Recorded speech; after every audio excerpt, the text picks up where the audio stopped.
Hey friends, we've got a new way for you to participate in the show.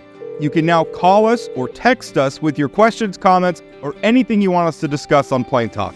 Just give us a call or shoot us a text message at 701-587-3141. That's 701-587-3141. It's super easy. Leave your message, tell us your name and where you're from, and we might feature it on an upcoming episode. Thanks for listening to Plain Talk. Now let's get back to today's episode. Love staying informed? Subscribe now and get unlimited access to local news, weather, and sports for just 99 cents a month for your first 3 months at inforum.news/join. Read every story, listen to every podcast, and download the apps that keep you informed and on the go 24 hours a day. So head to inforum.news/join right now to subscribe. What are you waiting for? Get 3 months of local news for just 99 cents a month at inforum.news/join. You're listening to Plain Talk, the voice of North Dakota politics. I'm your host, Rob Port. If I sound distracted, it's because I've been busy covering this story all morning. I'm joined by my co-host, Chad Oban. He's right of center, I'm left of center, both sides of the political spectrum. I think it's cathartic. I think it's a necessary and proper debate. I'm glad we're having it. And honestly, we have to do better. Okay. I don't know why I'm getting blamed for this, right?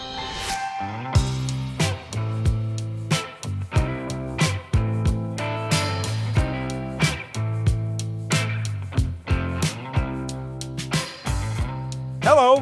What you're going to hear is not one of our normal episodes. We're actually doing some reruns because, hey, it's the holidays, and both Chad and I took some time off. I hope you're enjoying your holidays.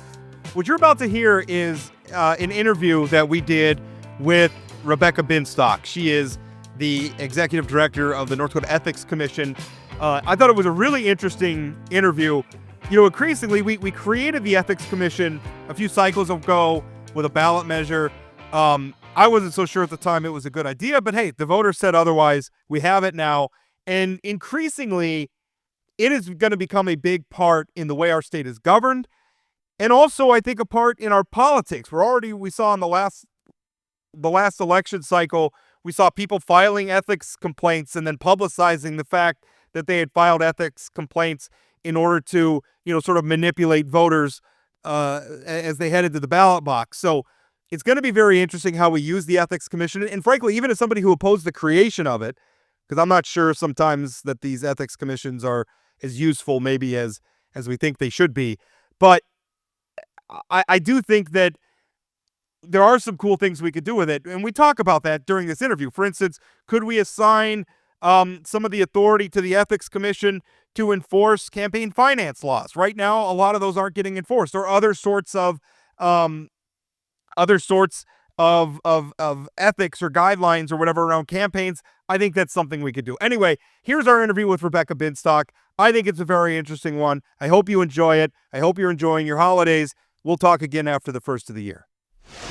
Welcome to Plain Talk, where we're going to be talking about ethics this Friday. Now, a few years ago, North Dakota voters created the North Dakota Ethics Commission by way of a ballot measure. And we could have a debate about whether that's the best way to do that. My feelings about ballot measures are pretty clear. I don't think they're a good way to make public policy.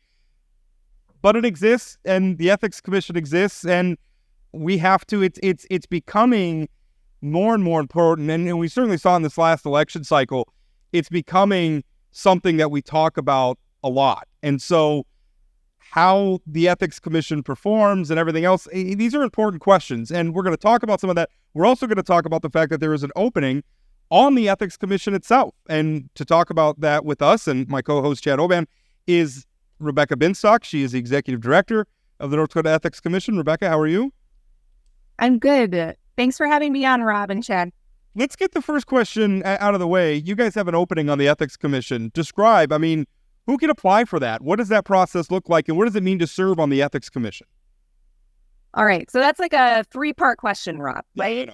So, okay. So first of all, any North Dakota resident can serve on the Ethics Commission, which is, it really presents kind of this unique opportunity to be involved in state government and really have this ability to foster this culture of integrity and transparency that the Ethics Commission is working on. So now who can apply? There are some what I call limitations. So who can't apply might be the better question, is because if you serve in certain roles, for instance, if you're elected, if you're appointed, if you're a lobbyist, if you are a political party official, then you can't apply for the Ethics Commission. And so are those things only currently? Like if somebody was the chair of the North Dakota Democratic Party 10 years ago, but isn't currently, could they apply today? Yes, they could. That's a great question. Rob. So it's if they are currently in that role, right? So really what the commission, now I want to be really clear, the commission, meaning me as the executive director, the 5 commissioners and our staff, we don't have any say in who the commissioner is going to be. The new one, the opening, that is selected by the governor, the Senate Majority Leader, and the Senate Minority Leader based on consensus agreement. So those 3 have to sit down and agree on somebody to fill this position. And so our role is really to kind of get a great applicant pool. So we call ourselves the logistical support for this process, and really just getting the word out there that if you have any interest in this area, go ahead and apply. And then those 3 select. So I can tell you what works great about our current 5 commissioners and what I think would continue having a great commission. And that is having a varied background. So we don't have 5 lawyers on the commission. That would not probably work very well. We have somebody from education, we have attorneys, we have people from the military, we have individuals who have local political experience, and they all bring their varied and diverse backgrounds to the table. And that creates this really unique environment, and it's really great to see and work with. So I think that answered the 3 questions. Yeah. Well, you should know Rob limiting it to 3 questions is pretty good for his opening question here. I have maybe a multifaceted question, but when the Ethics Commission passed, I think there was lots of confusion on how this would play out. And I would suggest that we have more sort of ethical issues that we see in the press now than we did when this thing was passed, between legislators' campaigns and that kind of thing. Can you walk us through, I file a complaint and I can do that anonymously, or I can add my name to it. Is that correct? There's part 1 of the question, by the way. And then what happens? So you guys go through an investigation. Does the Ethics Commission suggest charges to a local state's attorney? Or what's the point of all of this? Okay. So again, multifaceted question. So step 1 is somebody can file a complaint with the Ethics Commission. And so that process can be done either, you can file a complaint form. It's available on our website. Go ahead. It's currently a PDF. In the next few weeks or months, it's actually going to be an online fillable document that'll work a lot better. And you can go ahead and fill that out. You can then choose on that form whether you remain confidential. So we still, as commission staff, need to verify that you're either a North Dakota resident, because we don't want, there's always been this kind of sense of keeping this within our state, right? And so having a North Dakota resident, we need to make sure that you're a North Dakota resident, or that you are licensed, or you're somehow subject to a board or a commission that is subject to the commission rules. So the commission, that's kind of a unique ad that we added during the 2023 session. So we make sure that the person who files the complaint is within that definition, right? But you can choose to remain confidential. That is what there is. So there's that option. You can also call us. People call us. That is still considered a complaint. A complaint can be taken in any form, in an email, in a phone call, or somebody just coming up to us and talking to us. But we do need to make sure that they want it to be a filed complaint, and then we can proceed. So once we move past that initial, somebody reaches out to us, then what we do is we enter into what we call our 3-step process. So in the statute in 5466 of the Century Code, it outlines kind of a process that then is supplemented by the commission's own rules that they adopted I believe that one was in 2019 or 2020. And so what it does is you have an initial review that happens. First step. When I say we, I say either the commission or staff, right? We review it, and really what we're reviewing it for is, do we have jurisdiction? Is this against somebody who the commission has jurisdiction over? Is there anything to this? Is it an outlandish allegation that has no substance and has nothing to it? And we do that initial review. So that is the very first thing that we do. Once we establish that we have jurisdiction over a complaint, the subject matter and the person of that complaint, then we move to informal resolution. So there is a requirement that we walk through an informal resolution process between the complainant, who may or may not be confidential, and the respondent. Now, we use the word respondent, meaning the person against whom the complaint is filed. Now, at that point, we really still have not dove into the substance, whether the allegations themselves are true in the complaint. That does not happen till our third step. But under the statute, we're really required to walk through that informal resolution process. And sometimes that works well. Sometimes parties say, nope, I want the respondent, meaning the public official, or it could be a lobbyist who's in that position or a candidate for office. We want them to resign. We want them to stop lobbying. It's kind of an extreme situation. Now, the commission does not have the authority to kick somebody out of office, right? So we need to then try to kind of get them to meet in the middle. If we don't informally resolve something, then we move into an investigation. And at that point, then we're fully investigating a complaint. There is this 3-step process and this is kind of what most other ethics commissions do across the country. It's slightly modified based upon authority and jurisdiction and how their process works. Some of them move into more of a lawsuit instead of investigation. But that's kind of the basics of how it happens. So then at the end, Chad, then you get to the end and you're like, what happens here? Okay.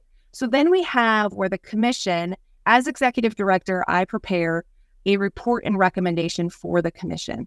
And then the commission will either adopt that and they'll have an order that has findings, has information in it. And then it either does one of two things. It can assess, depending on what sort of allegations we're talking about. It could assess a civil penalty. Now, I probably used the wrong word. I don't think it's penalty. I think it's like a civil. I don't have the rule in front of me. I think it's like remedy or something like that. Yeah, it's like a civil remedy. We don't use the word penalty, okay? And that can happen. The other thing that the commission is directed to do in statute is then if there is another entity that can enforce something and has enforcement authority, we then hand over the report, or we would hand over the report to that entity, and then they can take that and then they can enforce something as needed. So there's kind of this 2-part thing. But at the point where the commission has the report or issues a report, issues an order, now everything becomes open. Because as I walk through this 3-step process, that whole process is confidential. So we're not talking about it. Everything is kept confidential to the extent that we can. And then once that report is issued and there's a violation, if there is a violation found, then it becomes open. So then that report becomes open.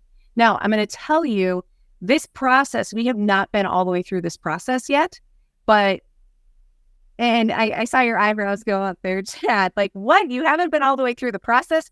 And that is because of how complaints have originally came into the commission.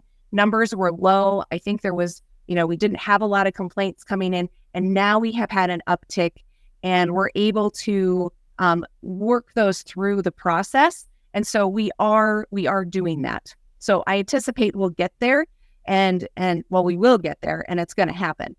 So I hope that answered your question. I feel like that was a really long answer. Well, I want to drill in a little bit. I want to talk about the confidentiality part of it, because this seems like a double-edged sword, and I think it's something that we're going to have to grapple with in the future. But how much discretion does the commission have? Like if something comes in that's outlandish, I think we can all understand, somebody's saying, Governor Burgum's holding Bigfoot hostage in the Capitol or something. I think we can say, okay, we don't need to spend a lot of time on this. But I mean, ethics is kind of like porn, right? In the context of like the famous Potter Stewart definition of I know it when I see it. And you see that, yeah. When I think it becomes, so how much when somebody comes, I mean, how much discretion is the commission? Do they have is there a point in that process where the commission holds a vote whether, listen, we're just going to dismiss this or we're gonna proceed down the steps that you just talked about? I mean, that's got to be a part of it. So it is. That's a really good question. I want to touch base on that. I actually didn't answer part of Chad's question regarding referring like for a criminal complaint, right? I'm going to get back. I'll come back to that. Don't let me forget about that. But Rob, to answer your question, so really how we look at it, and you got to keep in mind my background. I'm an attorney. We have general counsel. So we really use a kind of a legal standard of, is there sufficient allegations? Is there sufficient allegations? If we assume that those are true, would that even fall within our jurisdiction? So for instance, in your example, if Governor Burgum is holding Bigfoot hostage in the vault in the Capitol, well, I don't have jurisdiction over that, even if it was true. Even if I presume that was true, it's not true, I'm guessing. But you wish it was true. You wish that was true. It was in the Capitol. Sure. But so what we end up doing, Rob, is we end up actually for each complaint, before we summarily dismiss it at that point, or we move it into investigation / informal resolution, we prepare a report. It's confidential, right? We do it in executive session. We prepare that for the commission, and then they can see if this is in fact what we should be doing, or if we should be, if they want to give us different direction. And that's kind of at the commission's discretion, though. Like you provide them the report, and then they have some discretion on, are we going to go down this road or not?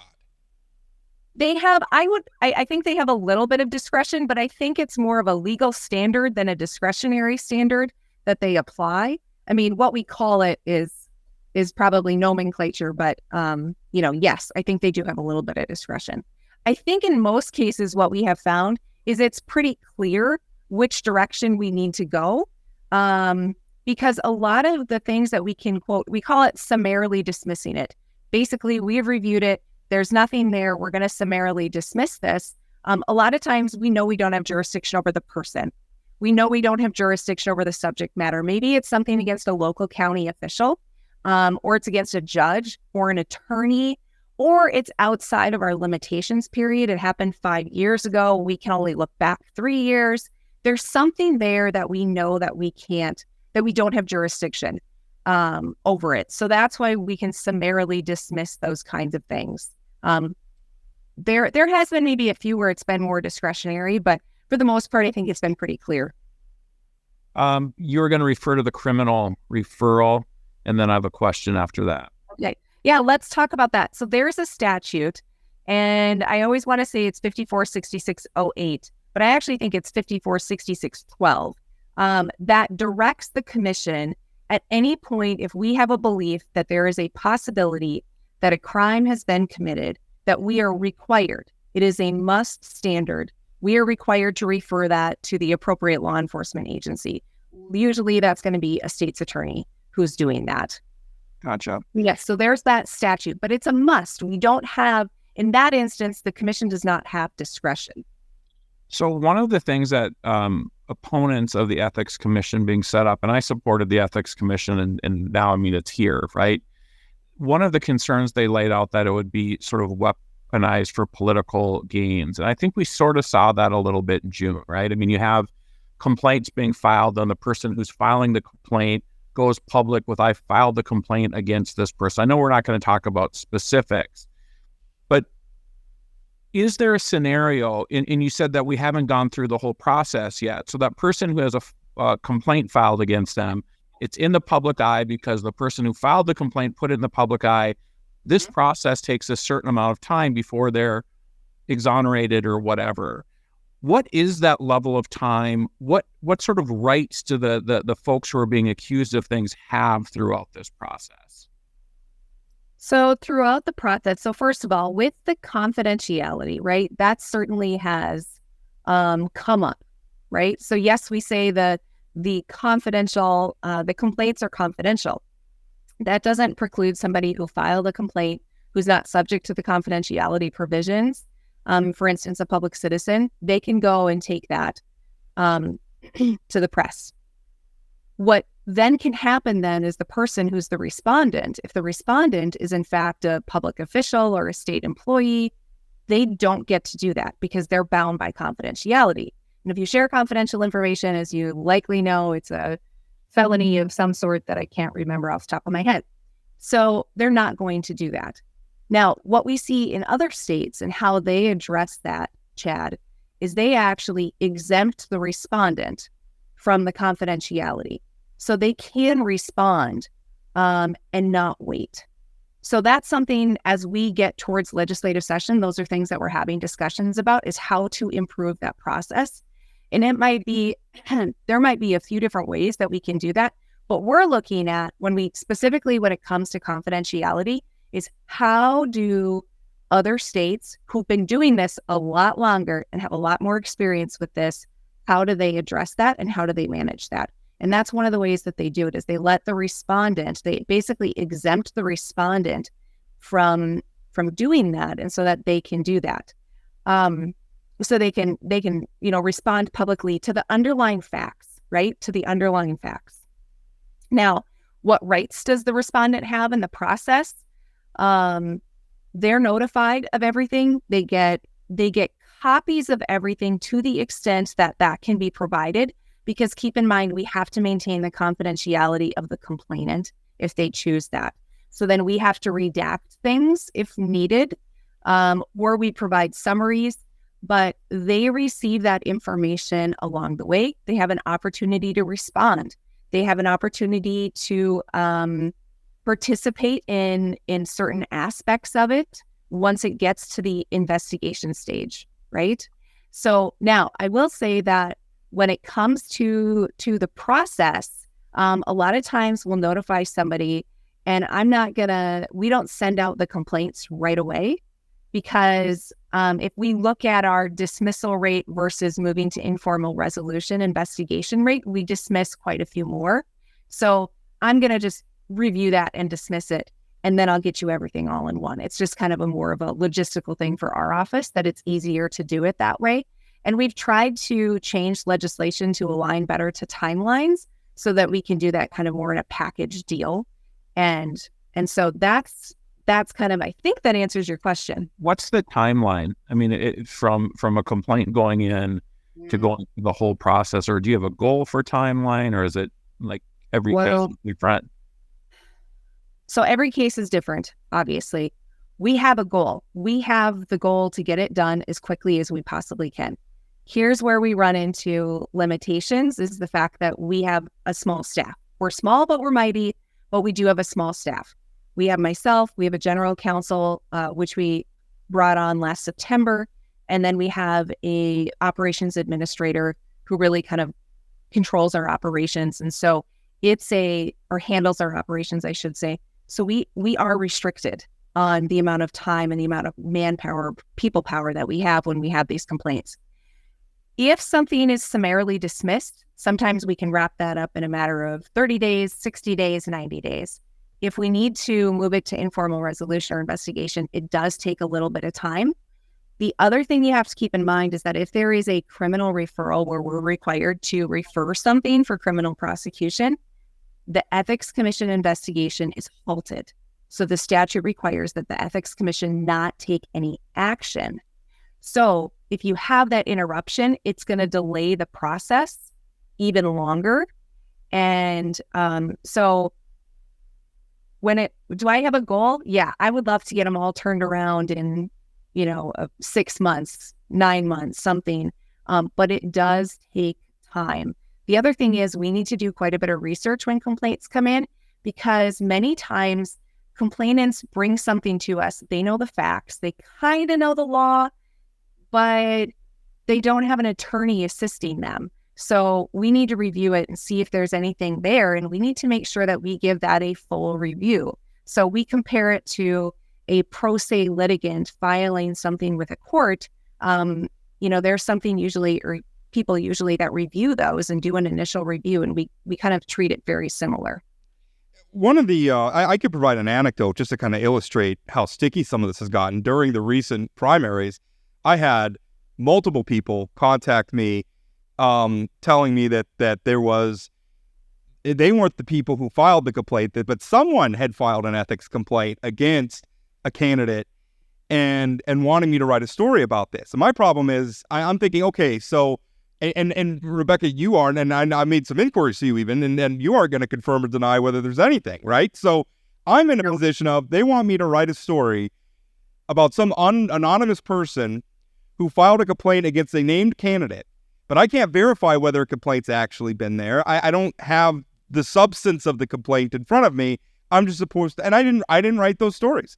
I've made a decision. I'm not pursuing those. There's not enough here, and I don't think it's fair to the person we're targeting. So that's a difficult thing. You said that there's been an uptick. Can you give us some numbers? Because I think you're right. I mean, it seemed like for a while we weren't hearing a lot, and then all of a sudden, I know just from what I get, it seemed like all of a sudden a lot of people were filing things. So do you have some numbers? What does uptick mean? Yep, I do. Hold on. And I only say that, okay, so this is a good, now I want to be clear, this is just our complaints. There are other filings that are required by the Ethics Commission under other rules that have also similarly increased. Some of them have had a really significant increase because they went into effect prior to this last legislative session. So we have those as well. But as far as complaints go, so the Ethics Commission was created in 2018. So 2019 was really the first time anybody could file a complaint. And in 2019, there was two complaints. In 2020, there was 3. In 2021, we start to have a little increase. There's 9. In 2022, there was 14. I will say in 2022, 10 of those were in the last 3 months of 2022. So prior to, from January to September of 2022, we had only received 4 complaints. And then in September, it was actually probably October of 2022, that's when we had more complaints come in. In 2023, we had 14. And then in 2024, and this is as of, I believe yesterday, we've had 25 complaints this year. So we do have an uptick. We currently have, now just to give you an idea of how many of these we've processed, out of all of those, and I'm not great at math, so don't ask me to add them up quick, but I think it's around 60 some. We have 25 pending as of today that are either in an initial review stage, an informal resolution stage, or an investigation stage. So that was 67 since 29. Yeah, here we go. So according to my quick envelope math. Yeah. So attaboy, Rob. That's well, hey, that's what I'm here for. And those are good numbers too. I mean, I think people need to understand, what that's been. I think that's important context. One of the things I really struggled with, I oppose the creation of the ethics measure. A part of it, again, because I think this is a hugely complicated question, and I think the ballot box is a terrible place to do it. Because I would argue that a lot of the struggles we've had, I don't know, maybe struggles is the wrong word, but maybe the complication we've had in implementing the Ethics Commission is a result of the fact that we didn't have a legislative process around this. We had a ballot box process around it, and there's not a lot of nuance there. Anyway, I'm going off topic. What do you say to the people? I mean, what does this process serve? Because I'm looking at it like a lot of times if somebody's, hey, I don't know that ethics indexes well to the presence of an ethics commission. Congress has all sorts of ethics commissions. I wouldn't say that Congress behaves all that ethically. Places like Chicago have had ethics commissions for a long time, and they are famous for their corruption. So I don't know. I don't know how well this works as a mechanism. To me, it's we stay more basic in terms of we require lots of disclosure. We have transparency, and we support a robust news media. And maybe I'm being a little self-serving because I'm part of that news media, but we have a robust news media to report those stories and put the questions in front of voters and hold people accountable that way. So, kind of defend this process, because in you describing it, I'll be honest, it seems really complicated, really opaque. And part of me wonders, is the juice worth the squeeze here? Mm-hmm. So, Rob, I think that your question is really valid. And I'm going to be the first one. I've said this publicly. Ethics commissions alone do not create an ethical government. Alone. They cannot. It is I compare it to a three-legged stool. Okay? So in North Dakota, what the Ethics Commission, they're trying to increase transparency to create or have accountability. So I view it as my job as executive director. How can we increase transparency? That's my job. So yes, we have the complaint process, but some of the other things that are happening where we have disclosure requirements, we have meeting notices, the commission is looking at financial disclosure rules in our state. Those need a definite update in North Dakota, I would say. So providing that transparency is part of the solution to reach an ethical government, okay? That's one leg. So the Ethics Commission is one leg. The second leg is the press. The second leg is people who know what's going on. They look at the numbers, they look at what information is out there, and they write about it and they inform the public, okay? The other part is the voters. So the third leg is the voters. And they need to then be engaged and they need to see what an ethics commission is doing, need to be involved. And so you need all three of those. So when it comes to the North Dakota Ethics Commission, we are thinking about ways that we can increase transparency. And that really is some of the rules that we're looking at. And I do think that you're right. I want to take a step back because I'm going, it's 2024. This was in place and, put in 2018. That's almost, we're coming up on 6 years. Like, let's do some things here, right? And I think that process has taken time because we have relationships that needed to get built. We have communication channels that needed to get built, and we are in the process of doing that. So at the same time, if we look at ethics commissions across the country, and ethics, they call them ethics commissions, they call them ethics committees. You referenced Chicago. They have multiple ethics commissions. They have a state ethics commission, they have a city ethics commission, they have a county ethics commission. We have one. Now, when it comes to the role the ethics commission plays, we have constitutional duties. We have two constitutional duties. The Ethics Commission has constitutional duties to adopt and create rules regarding our 4 buckets: transparency, corruption, elections, and lobbying. They also then have to investigate. There is an inherent third bucket or third directive that the Ethics Commission in North Dakota has to do, and that is provide guidance and education. Because a lot of times when you talk about government, if you look at how fast legislative session happens, it happens fast.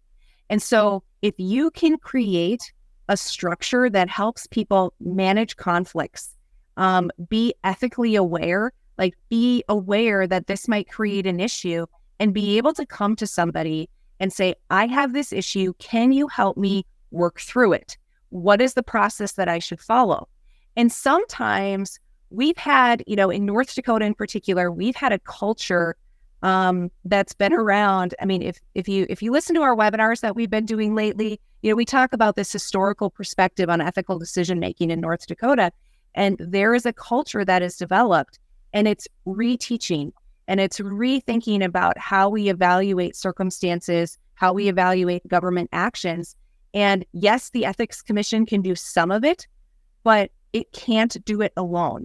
And I think that gets missed on a federal level. It gets missed on many levels, but that's what, when you look at the North Dakota Ethics Commission, if people actually look at what we're doing, we have a strategic plan of creating ethical awareness through education, making sure that people have resources. If they have questions, they can reach out to us. We can't provide attorney advice, right? We're not their attorney, but we can guide them to what they need to look at. So when I talk about, they call it a transparency cycle that you need all three things. So I'll go out and I'll talk to high school students saying, you need to participate. I can do my job and I can share all the information that I want to. I can get financial disclosures out. We can be talking about things that need fixing in the state government, but unless somebody votes or chooses to vote based on that information, then it doesn't work and it falls apart, right? So it is a three-legged stool that we all need to create this more transparent and ethical government. Man, that was a really long answer, Rob. Sorry about that. No, well, it was in your defense, it was a complicated question. Yeah.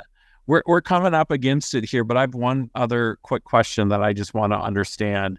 What is the jurisdiction of the Ethics Commission over elections? So if there's a candidate who's lying about one of their opponents in the mail or on TV, if they're not properly filing financial disclosures, putting on proper disclaimer stuff that they're sending out, what's the Ethics Commission role and all that kind of stuff?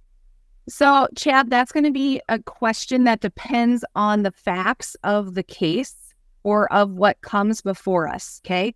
So currently the commission does not have any rules regarding elections. That was something back in the June meeting, the commission directed staff to prepare draft rules. Now, we're going to work with the legislature on that. We're going to have to in order to get those in place so that we can address some of the issues that we have seen, okay? But currently the commission does not have rules related to that, okay?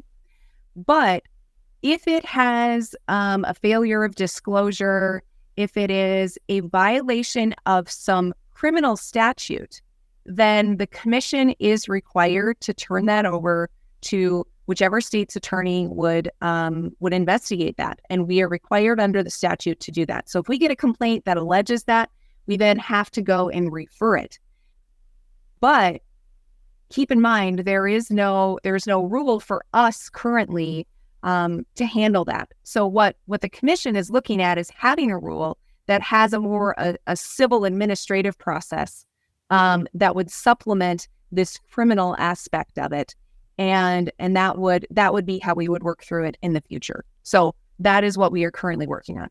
Well, this has been a fascinating interview, and I feel like we could go for another half hour, but we only booked you for a half hour. So I appreciate you coming on.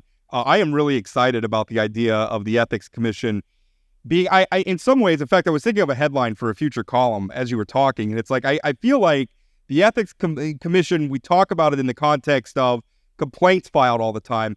That process may be the least important thing the Ethics Commission does.